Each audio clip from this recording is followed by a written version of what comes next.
Hello, and welcome to A Reader's History of Science Fiction. This week is the 1-year anniversary of this podcast. It's been a fun ride so far, and there's still plenty more to come. So thanks to all of you who have been listening.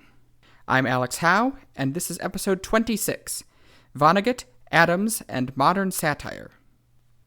It's fitting that this is our 1-year anniversary, because this episode harkens all the way back to the beginning of the podcast. In episode 2, I talked about how one of the roots of science fiction was in satirical works like Gulliver's Travels. Back then, ideas we now take for granted in sci-fi, like space aliens and time travel, were so ridiculous that no one ever thought to include them in serious works. However, looking at modern times, satire feels a little bit slippery to me as a genre. Is it a subset of comedy? There are good satires that aren't laugh-out-loud funny. How does it overlap with parody? Are they the same thing? When I was writing the script for this episode, I found that the number of books that fell into this category was surprisingly small. I wasn't sure what to make of that. Is it just not a very big subgenre, or was I missing something? I think maybe it's a little of both. When you ask the internet to give you recommendations for sci-fi satire, you don't just see the humorous ones. You get titles like 1984, Brave New World, Stranger in a Strange Land, and Ursula K. Le Guin's The Dispossessed. But that's why I feel like it's a slippery concept. Does it make sense to say that 1984 satirizes the Soviet Union? Or totalitarian movements in the West at the time? It creates a world unlike our own, but which reflects our own in some ways, for the purpose of social commentary. But it's not funny. And the dictionary definition of satire says that it's supposed to use humor and ridicule for the purpose of social commentary.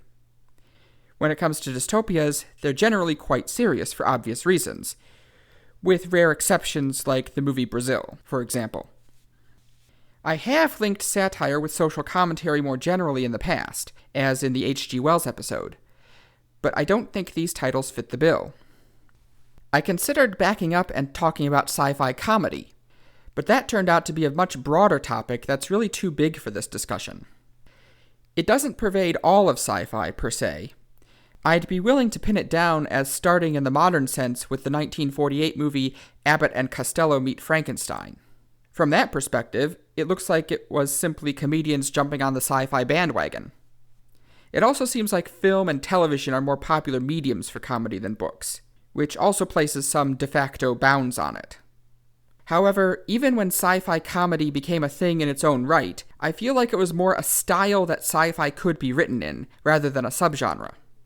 You can have comedies about mad scientists like The Absent-Minded Professor.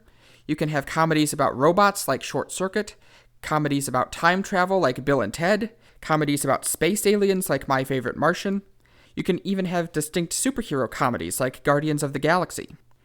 There's not really a unifying pattern here except for the number of jokes in the script. I also thought I might narrow my scope partway and look at sci-fi parodies. This is a lot closer to satire, but it's generally considered to mean satirizing other works of art. In this category, you have films like Spaceballs and Galaxy Quest, which parody Star Wars and Star Trek respectively. In contemporary television, you have Seth MacFarlane's The Orville, which is hard to classify, honestly. It's like a parody, an homage, and a successor to Star Trek all at once. And there are parody books around, too, like John Scalzi's Red Shirts, which is another Star Trek parody, focusing on the unfortunately clad crewmen and women of the Enterprise who keep getting killed by the Monster of the Week. Still, that didn't quite feel the same as satire proper. And when it comes to satire proper, the category is fairly small. It might be that times have changed, and the societal role that was once played by Gulliver's Travels or A Connecticut Yankee is now played more by dramas like Star Trek that indulge in overt social commentary. Or it might just be coincidence. Regardless, within that category, two names stand out head and shoulders above the rest: Kurt Vonnegut and Douglas Adams. And I ultimately decided to keep it narrow and focus on them. Kurt Vonnegut was one of the earlier authors of the New Wave, early enough that he really got his start in the Golden Age, albeit post-war. His first novel, Player Piano, which I mentioned in episode 24 about the new dystopias, was published in 1952. And for all his other difficulties, he was certainly ambitious as a writer. Only 1 year after selling his first short story, he quit his job to write full-time, and he sold Player Piano only a year after that. Vonnegut had a rocky start to his career, though. He went to college for biochemistry, but eventually flunked out. And even then, he was already writing satirical articles in the school newspaper that made him unpopular with the higher-ups. He was a pacifist, but rather than face the uncertainty of the draft, he enlisted in the army in 1943 after his deferment options ran out. His famous novel Slaughterhouse-Five was a fictionalized retelling of his time in the army, although Vonnegut himself only appears as the narrator and in a cameo as a background character. When he joined the army, after a year and a half on the home front, Vonnegut was sent to Germany with the 106th Infantry, 2/3 of which was promptly captured by German forces in the Battle of the Bulge. In the ensuing weeks, he 3 times found himself bombed by Allied forces. First, the Royal Air Force mistakenly bombed the trains carrying the prisoners of war.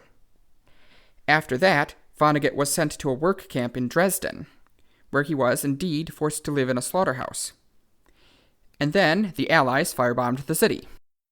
He survived by hiding in an underground meat locker.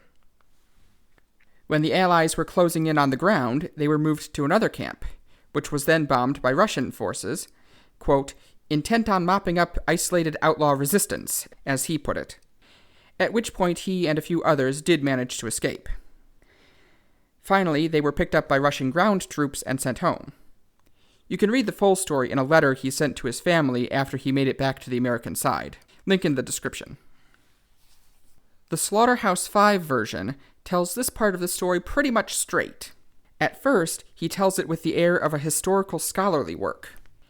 In fact, the first chapter is written as if it were the preface to a historical nonfiction book. But once the narrative starts, he tells the story through the viewpoint of a fictional character in the same unit as him, Billy Pilgrim. After the war, however, Billy's path diverges from Vonnegut's. As the first line of the narrative proper says, quote, Billy Pilgrim has come unstuck in time, unquote. His consciousness travels back and forth through time, living the events of his life out of order. Billy comes unstuck in 1947, when he is abducted by aliens and taken to the planet Tralfamadore to be an exhibit in an alien zoo. The Tralfamadorians can see in 4 dimensions, observing the whole space-time continuum simultaneously.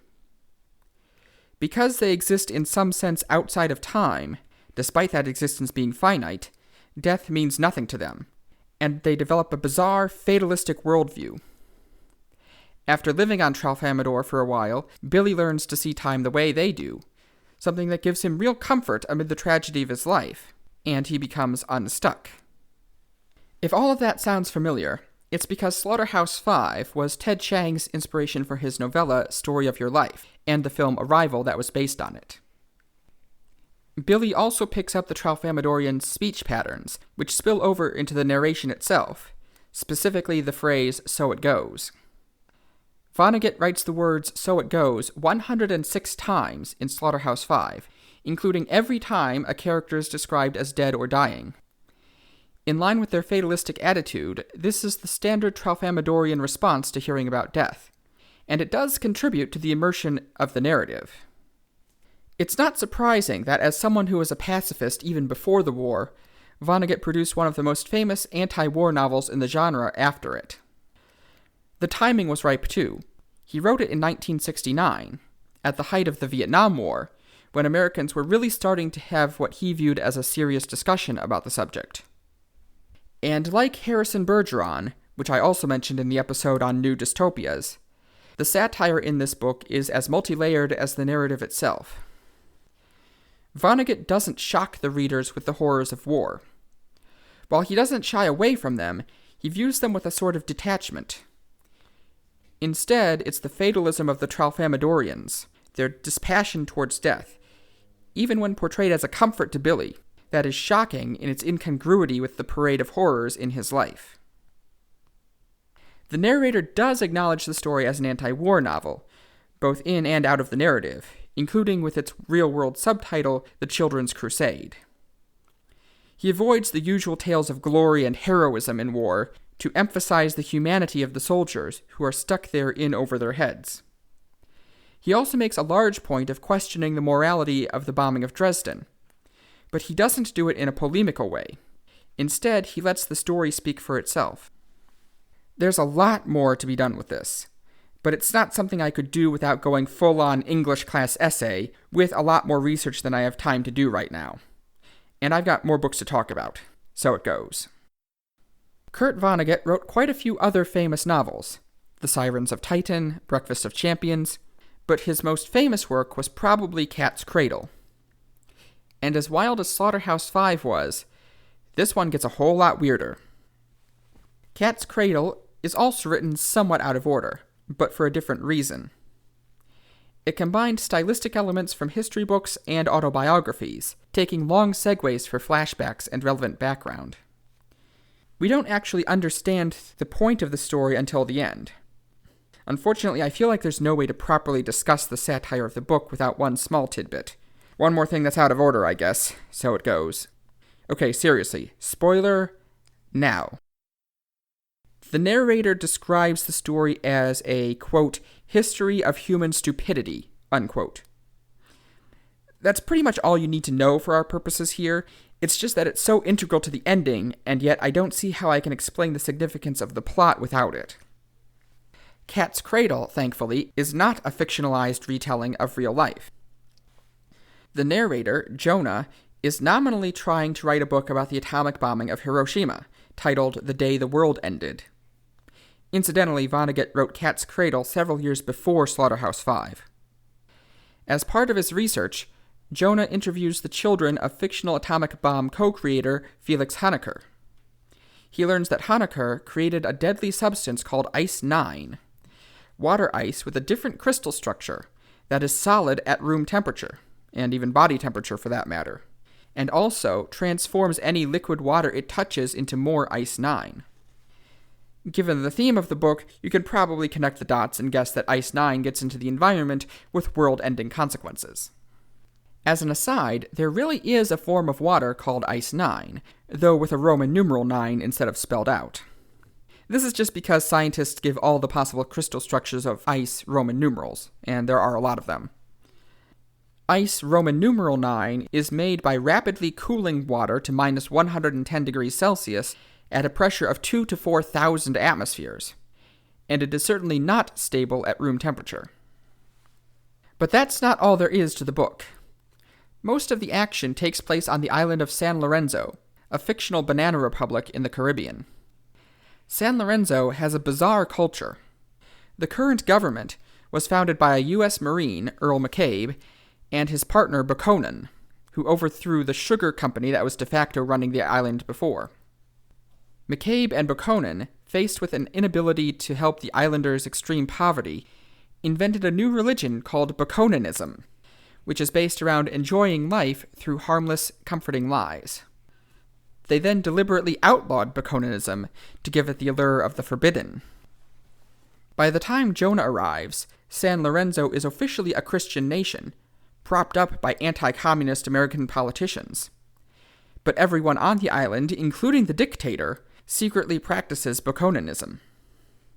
Jonah also eventually becomes a Buchananist, and the novel is peppered with the made-up words Buchanan created for the faith, which is probably the most confusing part of it. Once again, there's a lot more I could talk about with Cat's Cradle and with Vonnegut in general. I haven't even mentioned Kilgore Trout yet.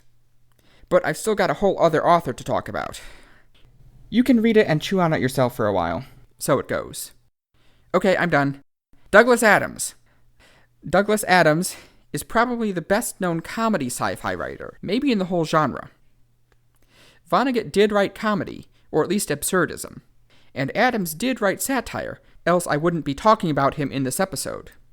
And there's a lot of comedy sci-fi out there generally, but I strongly suspect Adams is the name most associated with it. Douglas Adams was a natural writer. At his selective independent school, where he attended up through 6th form, He was the only student ever to receive a 10 out of 10 for creative writing from his form master. If you're American and don't know what those words mean, think the equivalent of a head of house in Harry Potter. And if you're British and you're thinking that's not what those words mean, I apologize. It's still probably closer than I could describe it in American. Anyway, Adams was a natural writer, even though he suffered frequent writer's block. And after university, he wanted to get into writing for TV and radio. While he had some initial success with some writing credits for Monty Python, he didn't get very far past there, and ended up working odd jobs to make ends meet for a couple years. He finally got his break in 1977, and yes, this is quite a bit later than most of the new wave works we've been discussing, when he was commissioned to write a sci-fi comedy radio series. This, of course, became the original version of The Hitchhiker's Guide to the Galaxy. A few months later, he was also commissioned to write a serial for Doctor Who, ultimately writing 3 in total.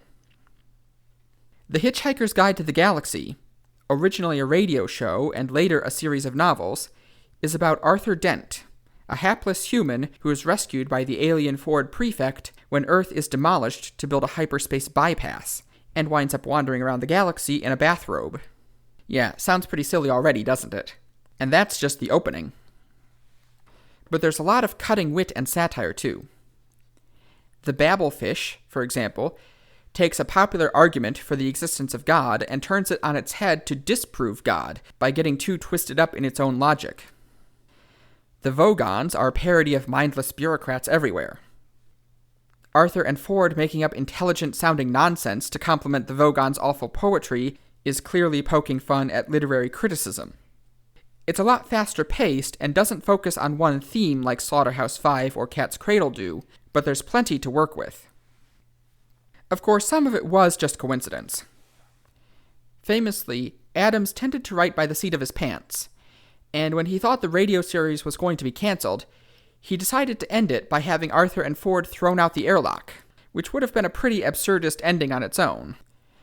But then, when it wasn't cancelled, he had to invent the infinite improbability drive to save them, creating an accidental parody of the Deus Ex Machina plot device. The Hitchhiker's Guide has also had an outsized cultural influence.